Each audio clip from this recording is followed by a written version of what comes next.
Good morning everyone, thank you for joining us on our webinar today around shortening the long tail of software spend. My name's David Blocks, I'm the Marketing Manager here at Software One. Before I hand over to our presenters, Julia and Anthony, just a few housekeeping rules. As you may have noticed, as you join the call, you've all been set on mute, just to ensure that the sound quality remains at an optimum throughout the webinar. If you do have questions, and we do encourage an interactive session, then please feel free to use the chat box facility, and we'll have time at the end of the session for Q&A. So Julia, Anthony, I'll hand over to you. So morning everybody, welcome to our webinar this morning. I wanted to introduce myself as a starting point. My name's Julia Morpress. I'm Head of Procurement Services in the UK. I manage a team of experts who work across software procurement. I've worked in software and procurement my entire career, and we're looking to sort of leverage the experience that we've gained and bring that to our customers and partners. Thanks, Julia. My name is Anthony Outfield, and I am the commercial head for the software services team at Software One in the UK. Been in the industry for the IT industry for over 20 years, and I now manage a team of experts and solution experts across the technology space, across governance, so which is SAM, software asset management and processes, and also the procurement space. And this team advise our customers on the best solutions on the large number of services that Software One offers. So a little piece around who Software One are, for those who aren't sure. So 30 years of history. Traditionally was a transactional sort of licensing, and that gives us a huge amount of experience globally. So we've transacted over 80,000 contracts, and we manage over 10,000 vendors that are proactively managed.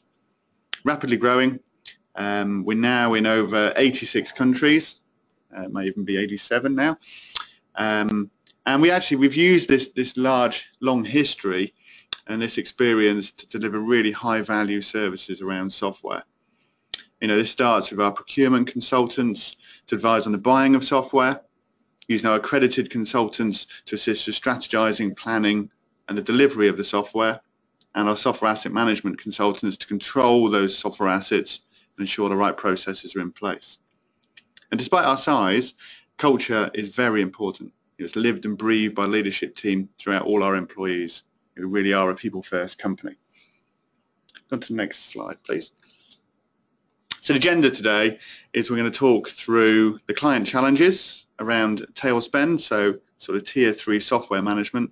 What we see as some of the challenges and restrictions in our clients, and why actually is tail spend so important to understand. Then we'll go through a best practice approach. So actually it's sort of focusing on what you should be doing as a business, give you some tips and some advice. And then we'll focus on the actual services that Software One can offer. And then, as David said at the start, we'll then end up with the questions and a sort of wrap-up summary. So over to you, Julia, just to talk through what actually is tail spend. Thanks, Anthony. So to define tail, it represents generally about 20 to 40% of the overall spend in the business. We tend to find that there is generally more focus on the managed contracts such as Adobe, Microsoft, Oracle and IBM. The uncommon vendors that are generally more niche or unusual or industry specific, like AppSense, Aladdin, Babylon and TechSmith Altova, are generally bought more maverickly throughout the organisation and tend to be on the back of specific projects.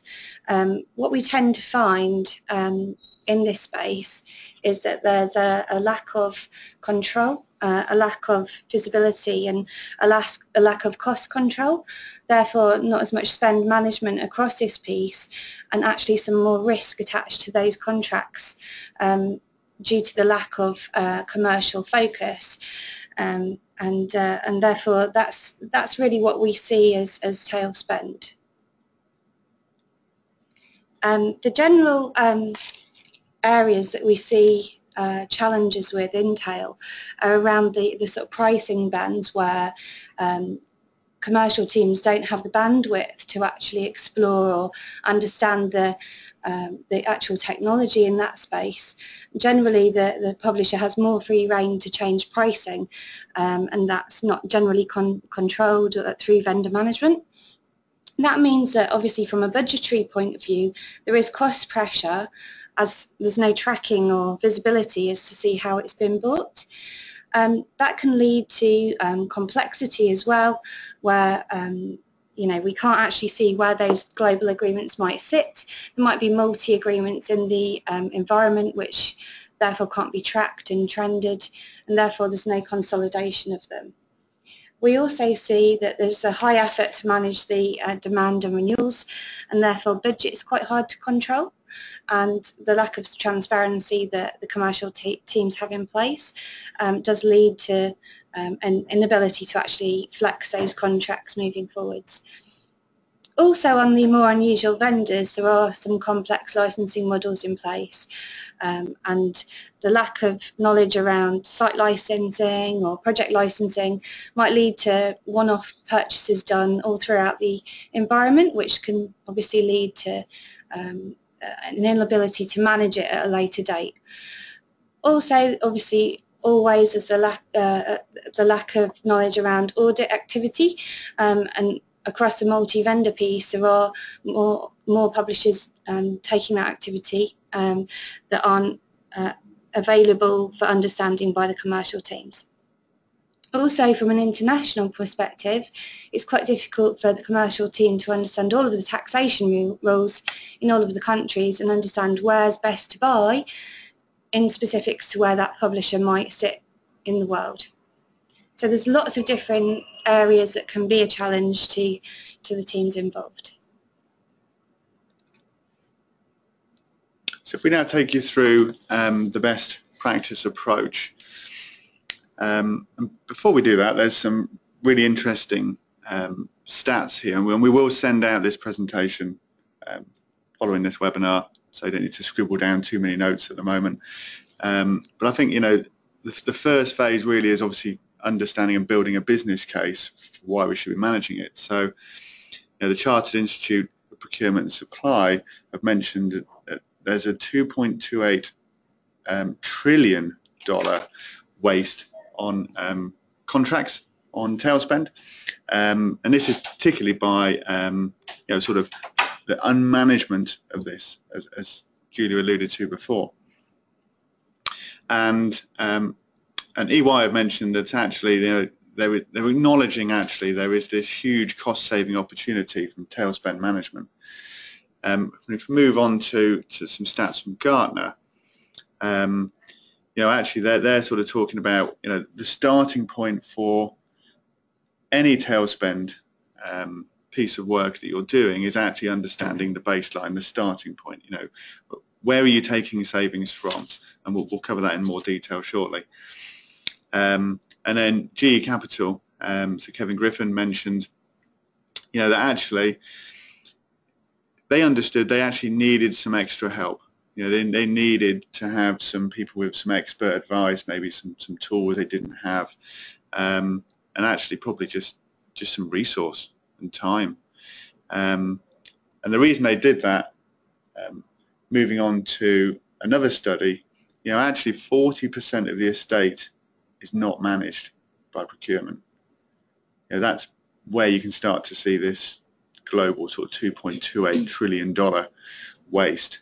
And as Julia sort of mentioned before, it's probably the tier one, the big vendors, the mega vendors that are managed.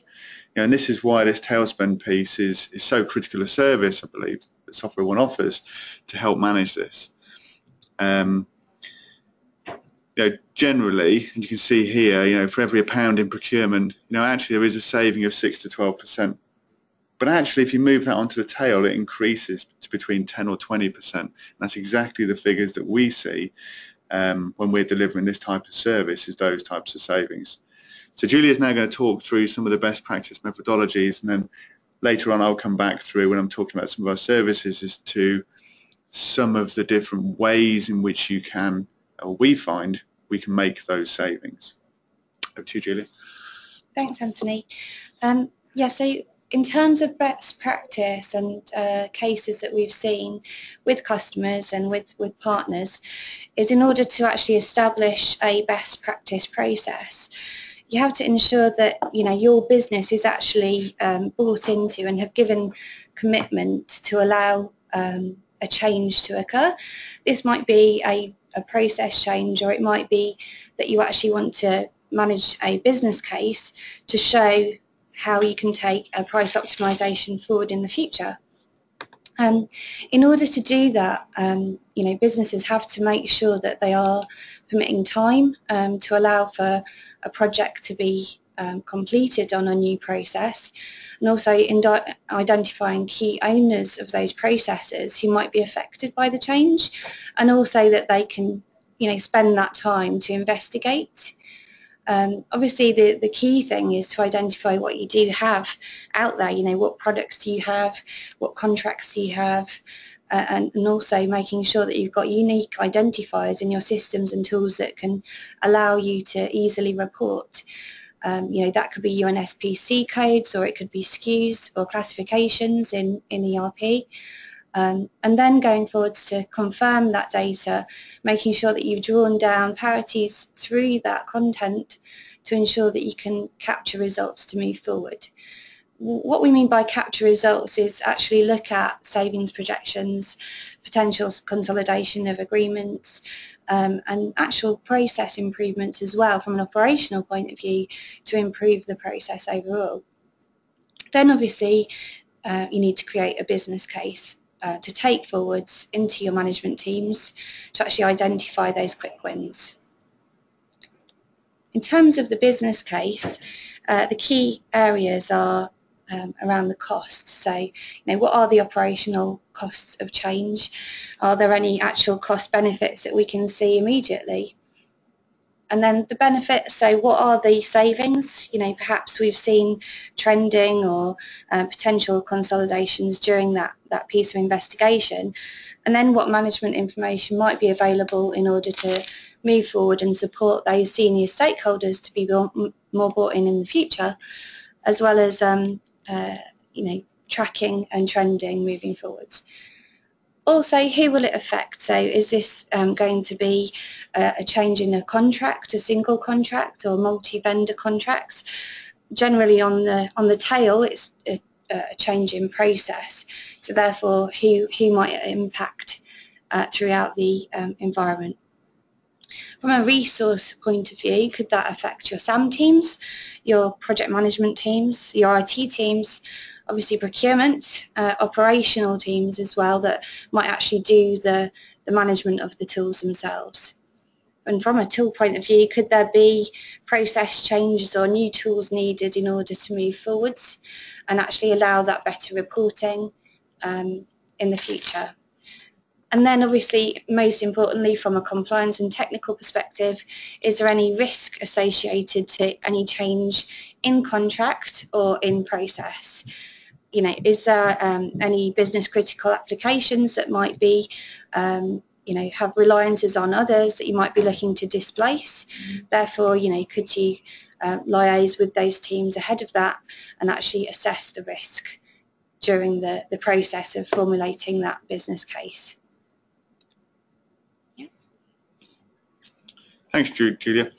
So in summary, what we're saying is you should definitely treat the different tiers of software differently, with different activities across Tier 1, Tier 2, and Tier 3, the tail end spend. In our experience, you need to have, for Tier 1, deep experience of the software vendor, licensing schemes, product knowledge, actually knowing what the vendors want and need, what their KPIs are. It really helps that negotiation. But more importantly, actually, is what do you want as a business? Integrating this technology and licensing is absolutely key to driving down the cost in that Tier 1 piece. Understanding not only where you are now, but actually where your future requirement is. Actually understanding the strategy from a technical level.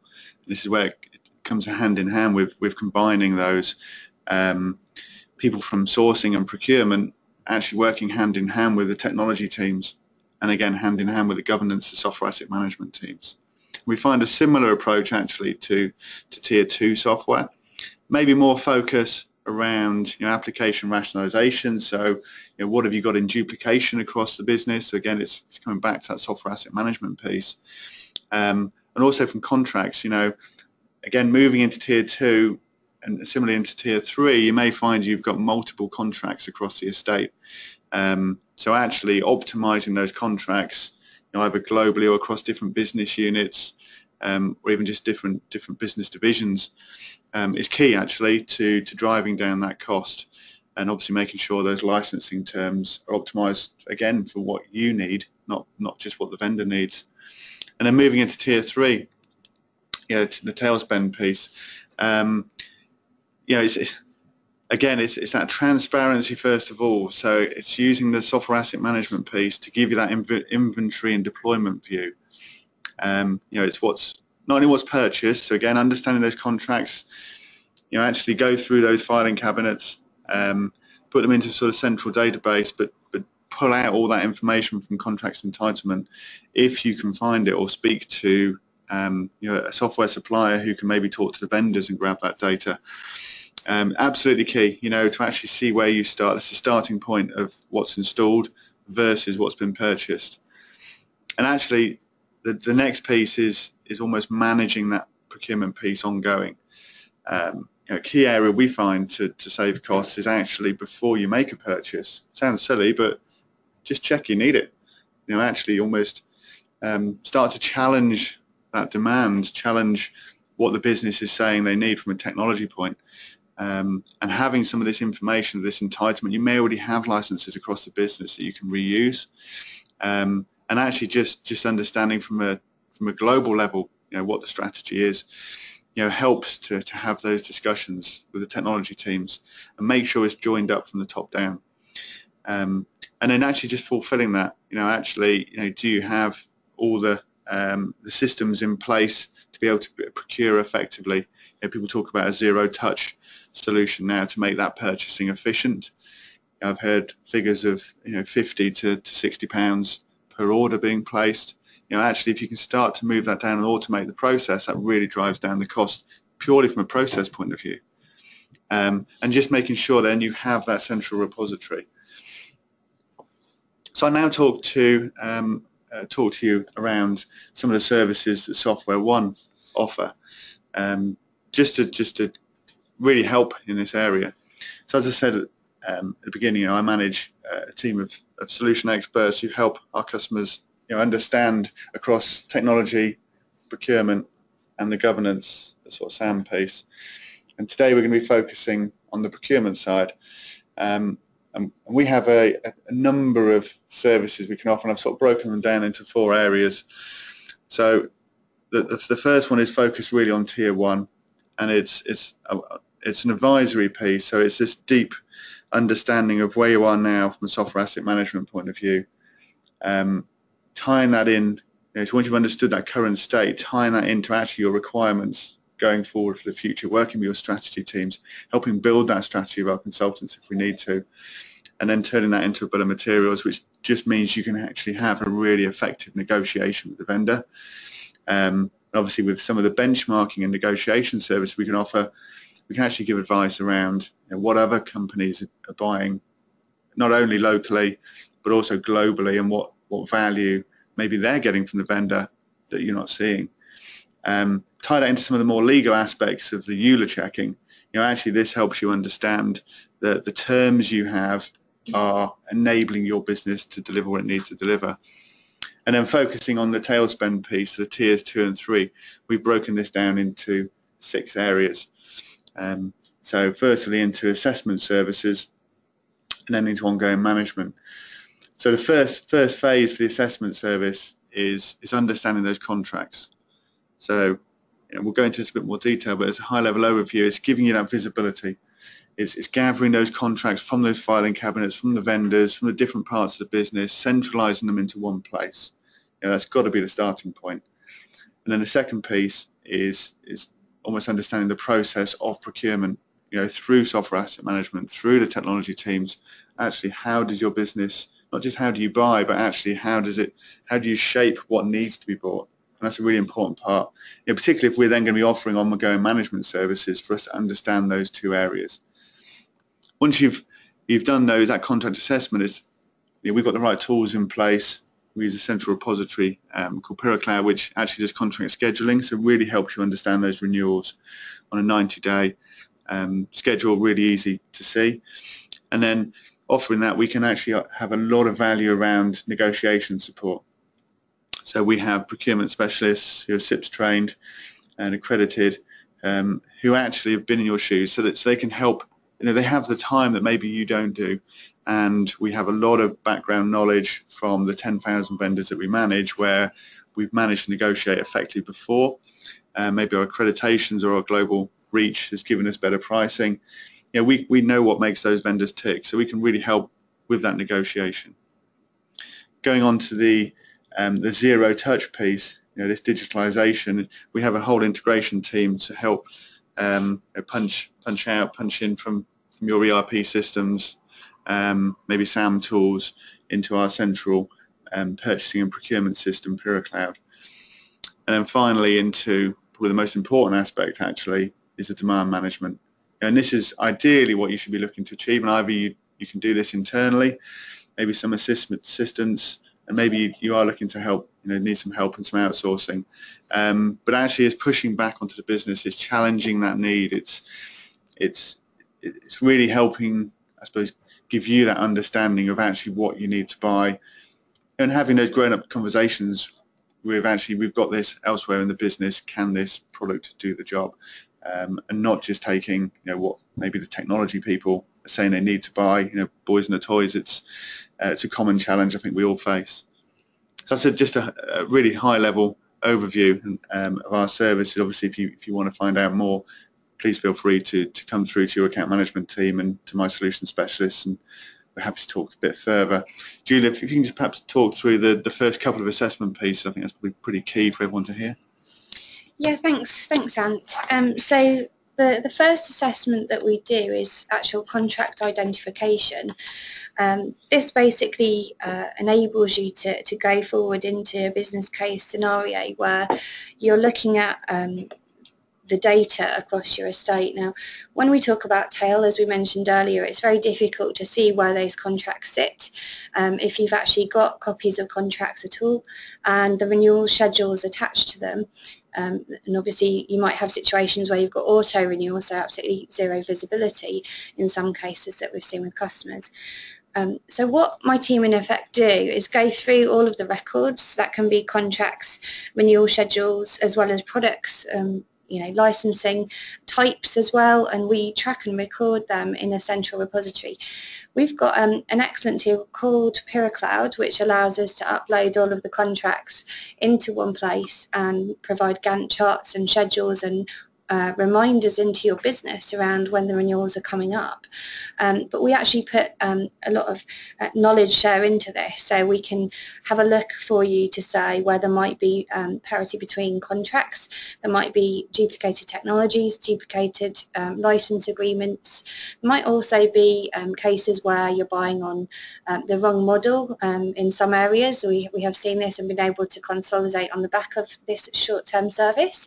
But the ultimate vision and goal is to actually just get you into a place where you've got clean data and you're able to define and take forward to the business that there's some projections of savings there and some quick wins across your estate. So that's the first assessment that we can carry out.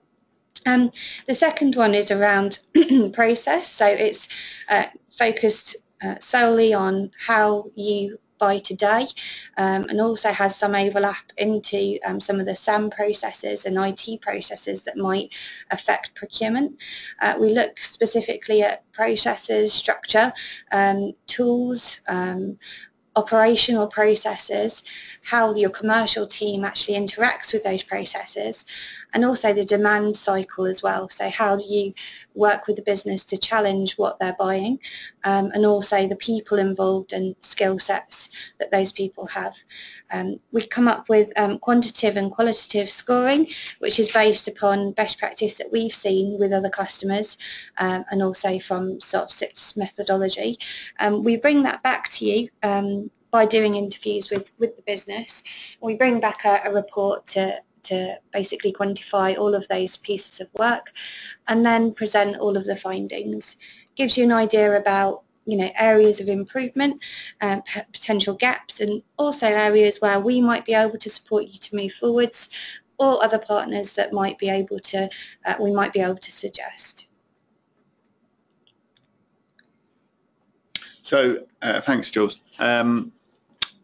But those two first pieces, the of service, you know, the sort of entry level gives us that visibility and gives you that visibility for us to be able to then put in place, or yourselves put in place, you know, actually an effective way of managing that tail spend. What we find this sort of managed service gives, you know, is it gives information across all the cost centres, you know, so it gives you that control, gives you that governance. It's a starting point. You know, you need to have visibility before you can then go on to control.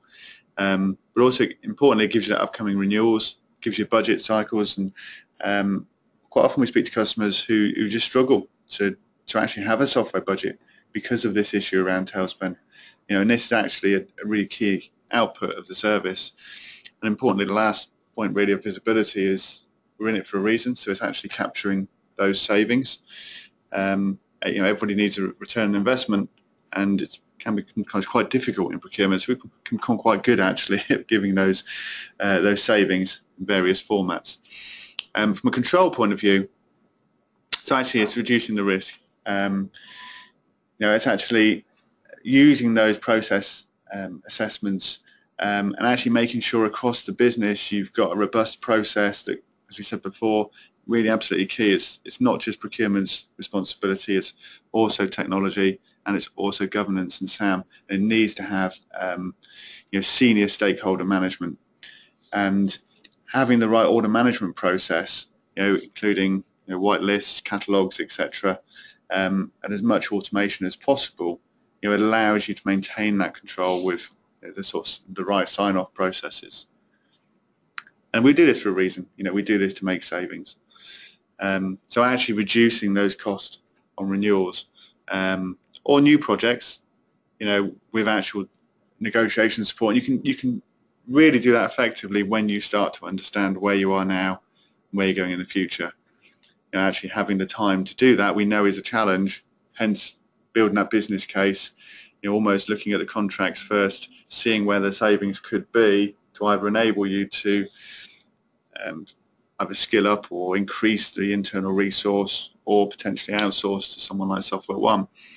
And actually also giving that visibility of savings on a per country and business area. There's a couple of examples of reports that we do, you know. So, and we tend to, we've got some standard reports, but actually bespoke it to a customer's needs. You know, you may not need to see it on a per global basis, and maybe a per business basis, but actually give you that spend profile, but also importantly, savings profile. In terms of the savings methodology, you know, negotiation is a key part of procurement role, but having the right time, the time to be able to do it, the right information, just makes that so much easier. So typically we have, you know, either people on, it could be on a customer site, we have people back at our site, you know, with a focused amount of time on a particular customer, backed up by our global service delivery centre. What we tend to do is focus on, you know, a number of areas. We don't just look at you know, one or two of these. You can see there's 17 different areas. I'm going to quickly talk through each of them because I think it's quite key. So actually, from a vendor management point of view, it's actually, you know, from our point of view, you know, these 10,000 vendors that we globally manage, well, actually that gives us better levels of discount. You know, we make sure we've got the right accreditations so we can get those discounts. So actually, we can quite often just offer price discounts just based on our buying power. it's $5.5 billion turnover company. That's where we can really add that value. Just on the day one, from CS level 1, from a saving point of view, from vendor management. Moving down to, actually we understand, and we quite often have this open book transparent policy where there may be an incentive for actually knowing about the deal up front, knowing about what you need to purchase and registering that with the vendor and getting an incentive to do that, and maybe sharing some of that back with you as part of our commercial discussions. Again, that's key why it's worth understanding that strategy at the start. So another opportunity is to merge agreements. So quite often in the tail we find there's different contracts, particularly through mergers and acquisitions. There may be the same products are under different contracts across different entities. So actually, consolidating those contracts together and consolidating into entities, it's much easier for the vendor to manage. We can still maybe negotiate exactly what you need to buy in each of those and have them affiliated, but a vendor would prefer to have a single contract and therefore give discounts and benefits for that. And as part of that, if you are a global company, actually creating this worldwide agreement, there are benefits in buying in various currencies around the world, and understanding what impact that may have on the vendor is key to that negotiation. And actually, fixing the price long term is quite a key part. So rather than looking at a short term, maybe a 1-year maintenance agreement, again, by going back and understanding that strategy right at the start, really helps you to have that negotiation and maybe look at a longer term period. Great for the vendors, and actually therefore great for negotiation. Actually, you may want to swap the vendor. This comes back to that rationalization of maybe your products. So maybe you want to change the vendor or even the supplier to create a saving. Just think of who you've been buying through for a long time. There may be opportunities to move elsewhere. And absolutely key, can't say enough, challenging that requirement. Don't just take what technology is saying is they need to, this is one of our big areas of saving. Working that into the process so that what you don't find, or actually what we do find quite a lot, is technology will come to procurement and say, okay, I've already done a proof of concept, I've tested a number of product sets here, I've chosen one, I've told the vendor, and they give me a price, and I've told them when we need to buy it by. Can you negotiate a better price? It's almost trying to negotiate your hand tied behind your back. So actually having that in the process up front, that technology include procurement as part of that early process, check the entitlements, do all that visibility of what contracts you already have or alternative products, and just be part of that solution going forward, and just helps with negotiation. And bringing that renewal early maybe. So yeah, you may have renewal in September. Microsoft's a key point. Everyone knows Microsoft's year end is June, so it's an easy one to talk about.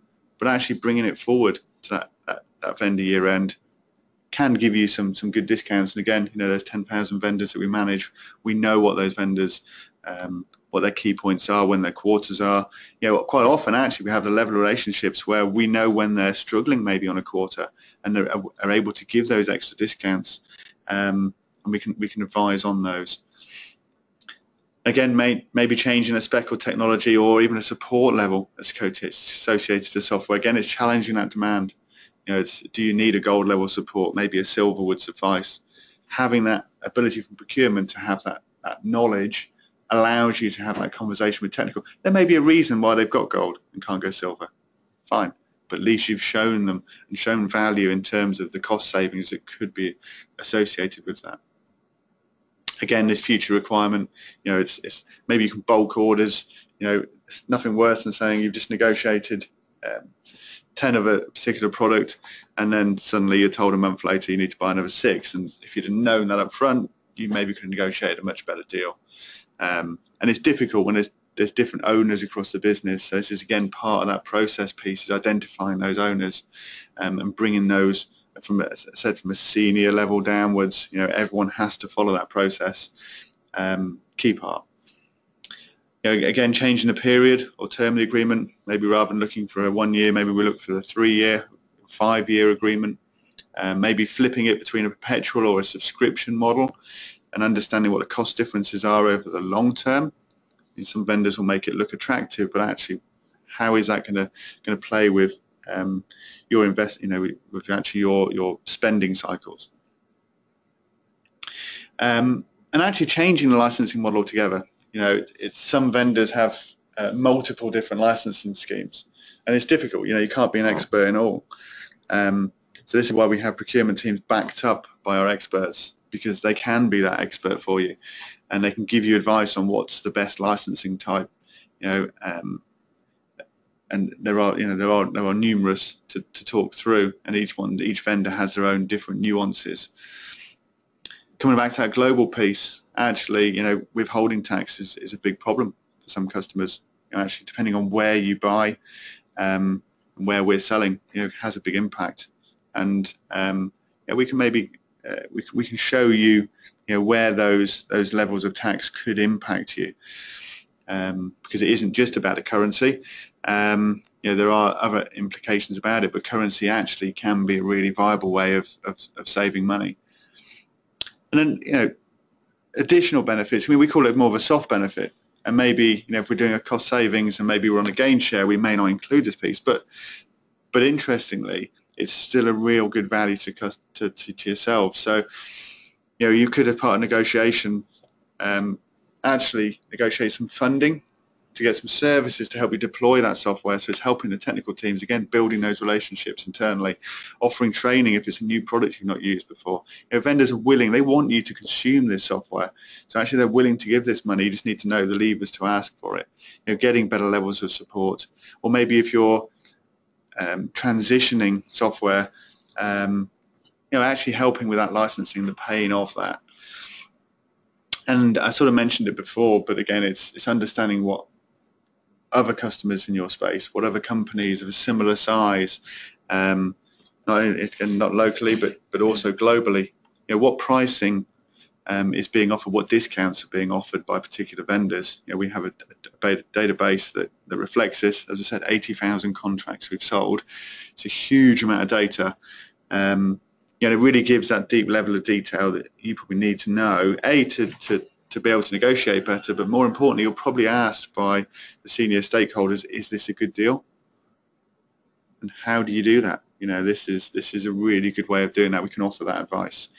So hopefully that's given you some ideas of some of the levers that our procurement consultants go through, and it shows you a different way of categorizing maybe the spend reduction. Some customers see it as cost avoidance maybe rather than cost savings, and generally what we do as part of the setup is help you understand what counts as a saving, as Jules mentioned before, but and how then when you create those savings, give the visibility of what counts as a saving for your particular organisation, because no two organisations are the same.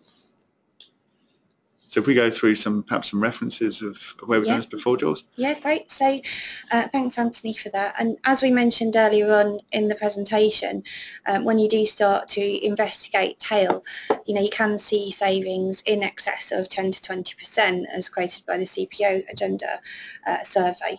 And, we quite frequently see this across tail.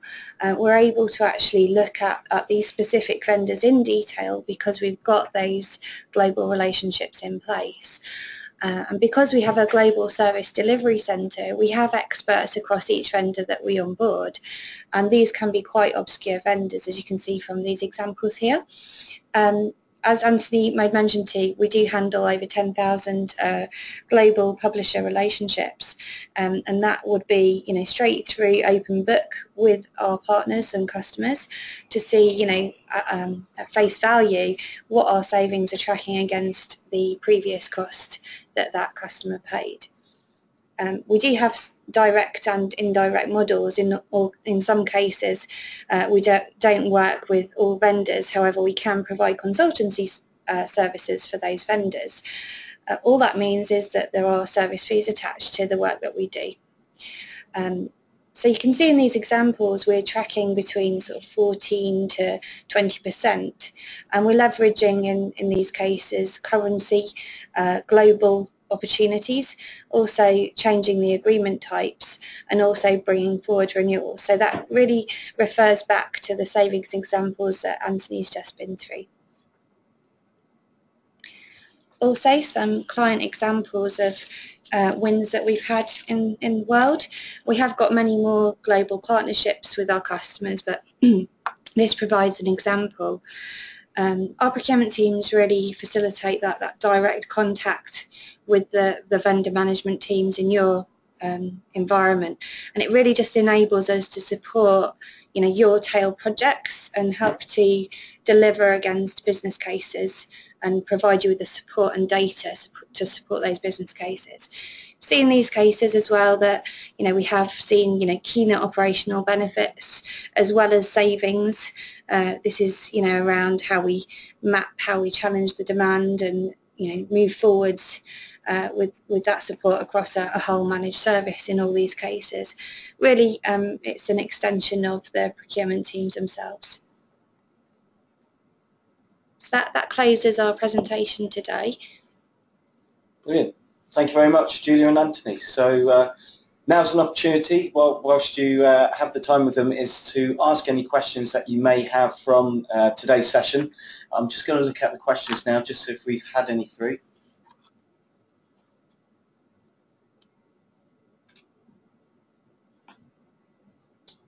So we don't appear to have any questions so far, so you're off the hook, Anthony and Julia, on this particular session. So let me just see if anybody has any questions they'd like to ask,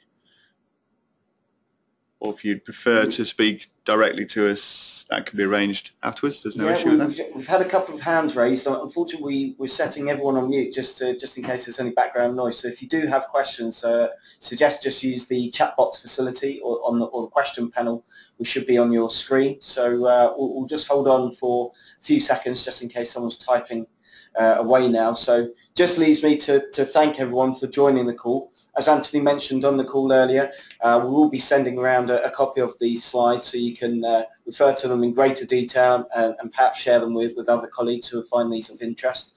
We'll also send around Anthony and Julia's details if you do have any follow-up questions which we haven't covered off here today.